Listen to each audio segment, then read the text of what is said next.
Hello friend, welcome to my online tips. Friend, आज के video बहुत ही इंपॉर्टेंट है। तो इस वीडियो में हम डिस्कस करने वाले हैं कि हमारा ईमेल आईडी का क्या क्या गलत इस्तेमाल हो सकता है। तो ये वीडियो सबसे ज़्यादा इंपॉर्टेंट है उन लोगों के लिए जो ऑनलाइन अर्निंग करना चाहते हैं एंड ऑनलाइन अर्निंग के चक्कर में बहुत सारे फेक एंड स्कैम वेबसाइट में अपना ईमेल आईडी से रजिस्टर कर लेते हैं और आपको पता भी नहीं चलता कि वो आपका ईमेल आईडी का क्या क्या गलत इस्तेमाल कर सकते हैं। तो चलिए आज के इस वीडियो में हम देख लेते हैं कि हमारा ईमेल आईडी का क्या क्या गलत इस्तेमाल हो सकता है। तो चलिए आगे बढ़ते हैं। तो पहले हम आपको दिखा दें कि ऐसे जो लो ट्रस्टेड वेबसाइट्स होते हैं, जैसे कि यहाँ पे मैं दिखा रहा हूँ 50news.com। तो ये वेबसाइट जो है हाई रिस्क की वेबसाइट है। तो ये ऐसे वेबसाइट में आपको अपना ईमेल आईडी से, स्पेशली अपना पर्सनल ईमेल आईडी से तो रजिस्टर करना बिल्कुल भी उचित नहीं है। अगर आप इसमें अपने ईमेल आईडी से रजिस्टर कर चुके हैं तो क्या करते हैं ये लोग, तो आपको हम बताते हैं। पहले तो ये जो स्कैम वेबसाइट्स होते हैं, ये आपका जो ईमेल आईडी है वो ईमेल आईडी को ये लोग हैकर्स को या फिर दूसरे कोई स्कैम वेबसाइट्स को सेल करते हैं और ये आपका ईमेल आईडी सेल करने से ही इन लोगों का अर्निंग होता है। आपको लगता है कि आप इस वेबसाइट से पैसा कमाएंगे, लेकिन नहीं। आपका जो इन्फॉर्मेशन इन लोगों को मिल रहा है वो इन्फॉर्मेशन बेच के ये लोग पैसा कमाते हैं। ठीक है, तो चलिए ये लोग कैसे पैसा कमाते हैं। आपको भी लग रहा होगा कि आपका जो ईमेल आईडी है उसको ये हैकर को बेचते हैं, तो उससे हैकर इसको पैसा क्यों देगा, उसको क्या मिलेगा। तो चलिए देखते हैं हैकर उस ईमेल आईडी से क्या क्या कर सकते हैं। तो फर्स्ट थिंग जो है मैलवेयर। तो ये आपका ईमेल में मैलवेयर सेंड कर सकता है। कैसे, चलिए बताते हैं। तो देखिए, जो हैकर होता है वो पहले आपको एक ईमेल भेजता है और ईमेल के अंदर कोई फाइल भेजता है जिसमें वो आपको बोलेगा फनी वीडियोस और फनी समथिंग, या फिर कोई फाइल बोलेगा जस्ट ओपन इट, ऐसा कुछ बोलेगा। और आपको लगेगा कि ये कोई लेजिटिमेट फाइल है या फिर इसको आप देखने के लिए आप इंटरेस्टेड हो जाएंगे, वो फाइल को ऐसे भेजेंगे। तो जब आप उस फाइल को खोलेंगे या फिर जब आप वो ईमेल को खोलेंगे तो वो क्या करते हैं, आपके कंप्यूटर में एक रैट इंस्टॉल कर देता है और अपना जो एक सॉफ्टवेयर है और जो बग है या फिर जो मैलवेयर है, उस मैलवेयर को आपके लैपटॉप में या फिर आपके कंप्यूटर में वो इंस्टॉल कर देते हैं। तो वो चीज़ क्या क्या हो सकता है, वो चीज़ कोई स्पाईवेयर हो सकता है। जो आप कोई भी एक्टिविटी अपने कंप्यूटर में करते हैं वो चीज़ उनके पास डायरेक्ट इन्फॉर्मेशन चले जाते हैं। लाइक आप अपने कंप्यूटर से कोई भी वेबसाइट में लॉगिन कर रहे हैं या फिर कुछ कर रहे हैं तो उसका लॉगिन आईडी, पासवर्ड, एवरीथिंग उनके पास चले जाते हैं। या फिर आपका कोई सीक्रेट डॉक्यूमेंट है वो भी उनके पास एक्सेस चला जाता है। दूसरा क्या हो सकता है, ये रैंसमवेयर भेज सकते हैं। रैंसमवेयर क्या होता है, अभी आपको पता होगा कि कुछ ही दिन पहले जैसे हुआ था वाना क्राई बोल के ये रैंसमवेयर आया था मार्केट में। ये क्या करता है, ये भी आपके कंप्यूटर में जब आप उनका ईमेल खोलेंगे तो उनका ईमेल से वो कोई मैलवेयर इंस्टॉल कर देते हैं।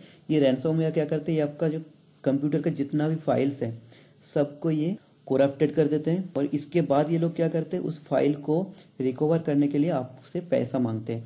जैसे देख लीजिए, ये जैसे इस पीसी में अटैक हुआ है जिसका मैंने स्क्रीनशॉट लेकर रखा है, जहाँ पे आपको दिखा रहा है।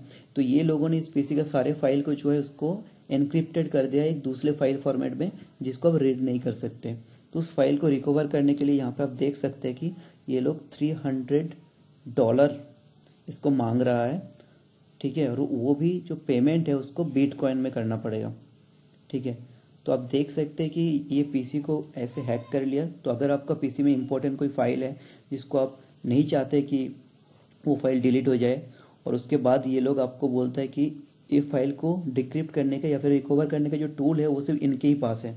तो जब तक आप इनको पेमेंट नहीं करेंगे ये आपको वो फाइल रिकवर करने नहीं देंगे, और वो फाइल जो है वो ऑटोमेटिक आपको एक टाइम लाइन देंगे, उसके अंदर डिलीट भी कर देंगे ये लोग, अगर उसके अंदर आप इसको पेमेंट ना करें तो ये बहुत ही रिस्की सिचुएशन है।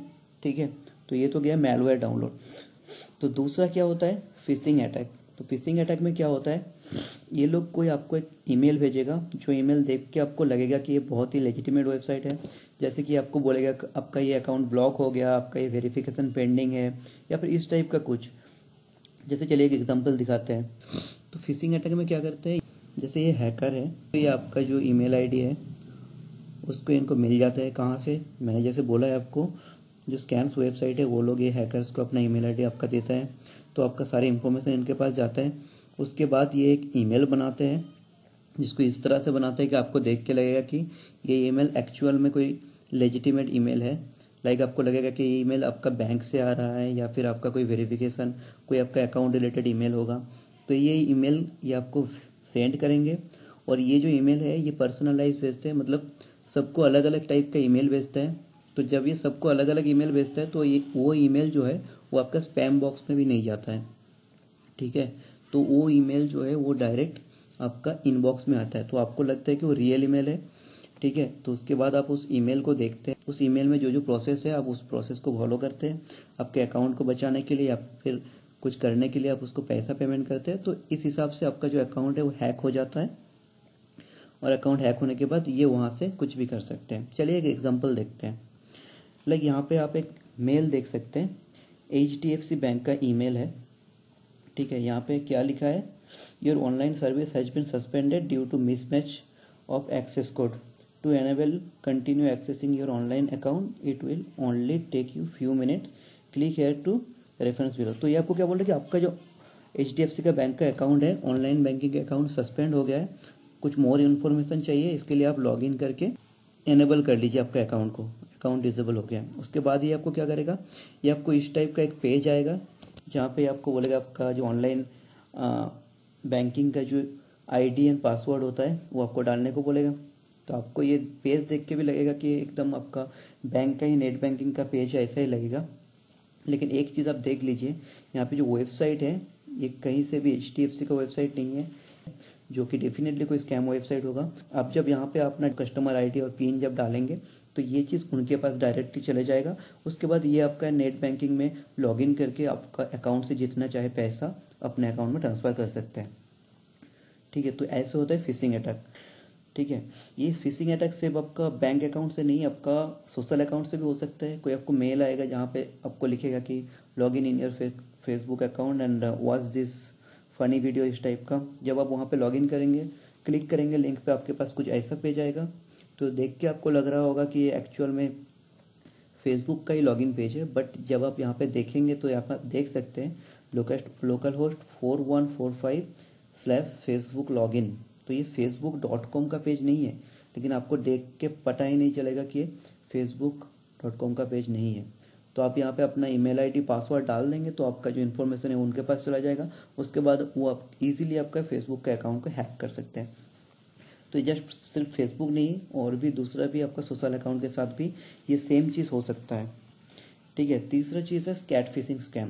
तो कैट फिशिंग स्कैम क्या होता है, यहाँ पे ये आपको कुछ एक्साइटिंग ईमेल भेजेगा जो देख के आपको लगेगा कि कोई लेडी ने भेजा होगा या फिर कोई लड़की ने भेजा होगा, वो आप पे इंटरेस्टेड है, और उसके बाद वो आपसे बोलेंगे कि मैं आपसे मिलना चाहता हूँ और मुझे आप अच्छे लगते हो। उसके बाद वो कुछ दिन ऐसे ही आपको मेल भेजते रहेंगे, आपको भी लगेगा कि एक्चुअल में रियली कोई है। उसके बाद वो बोलेंगे कि अभी मैं कोई डिफ़िकल्ट सिचुएशन में हूँ, मुझे कुछ पैसा चाहिए न, या फिर ऐसा बोलेगा। जैसे यहाँ पे आप एक एग्जांपल देखिए, उसके बाद उतने मेल के बाद ये आपको पूछेगा कि I want some money to come to stay with you. मतलब ऐसे बोल रहे कि मुझे, मैं आपके पास आना चाहता हूँ, आपसे मिलना चाहता हूँ, मेरे पास पैसा नहीं है, आप प्लीज़ मेरे अकाउंट में इतना पैसा भेज दीजिए ताकि मैं टिकट खरीद के आपके पास आ सकता हूँ। और ये जो मेल आता है ये आपको ऐसे ही लिखेगा कि मैं कनाडा में रहती हूँ या फिर मैं ऐसे सिंगापुर में रहती हूँ, मुझे आना है आपके पास, प्लीज़ मेरे अकाउंट में पैसा ट्रांसफ़र कर दीजिए। वो आपको अकाउंट डिटेल्स भेज देगा, ईमेल ID की भेज देगा। उसके बाद आप जब उनके अकाउंट में पैसा ट्रांसफ़र कर देंगे, उसके बाद उनके साइड से आपको कोई रिस्पॉन्स नहीं मिलेगा जब तक आप उनको फिर से दोबारा पैसे की ज़रूरत नहीं पड़ेगा, आपके साथ कोई कॉन्टैक्ट ही नहीं रहेगा। तो ये भी एक टाइप का स्कैम होता है, ठीक है। उसके बाद और क्या हो सकता है ईमेल एड्रेस से, अगर आपका ईमेल एड्रेस दूसरों को मिल गया तो मोस्ट ऑफ द टाइम हमारे ईमेल एड्रेस में जो हमारा नाम रहता है और डेट ऑफ बर्थ रहता है वो ओरिजिनल रहता है। तो इससे क्या होता है, वो आपका रियल नेम उनको मिल जाता है, आपका डेट ऑफ बर्थ उनको मिल जाता है मोस्ट ऑफ द टाइम। तो इससे क्या हो सकता है, वो आपका दूसरे अकाउंट्स को भी फाइंड कर सकता है, दूसरे अकाउंट्स को भी हैक कर सकता है, या फिर हैकर्स के पास अगर आपका नाम या फिर डेट ऑफ बर्थ ऐसा भी इंफॉर्मेशन है तो उससे कॉम्बिनेशन बना के आपका पासवर्ड भी वो हैक कर सकते हैं। तो ये था कुछ इन्फॉर्मेशन कि आपका ईमेल ID का क्या क्या गलत इस्तेमाल हो सकता है। तो फ्रेंड आई थिंक आपको ये वीडियो अच्छा लगा होगा, और नेक्स्ट वीडियो में मैं आपको बताने वाला हूँ कि आप इस स्कैम वेबसाइट से कैसे बचेंगे और इसको कैसे अवॉइड करेंगे, कैसे आप चेक करेंगे कि जो वेबसाइट पे आप लॉगिन कर रहे हैं या फिर रजिस्टर करने वाले हैं वो वेबसाइट सेफ़ है कि नहीं, या फिर आपने अगर ऑलरेडी बहुत सारे अनयूज या फिर स्कैम वेबसाइट में आपको लगता है कि रजिस्टर करके गलती कर दिया, तो वहाँ से आप अनरजिस्टर या फिर अनसब्सक्राइब कैसे कर सकते हैं, उसके ऊपर भी मैं टिप्स देने वाला हूँ। तो चलिए फ्रेंड, आज के लिए इतना ही, मिलते हैं नेक्स्ट वीडियो पे।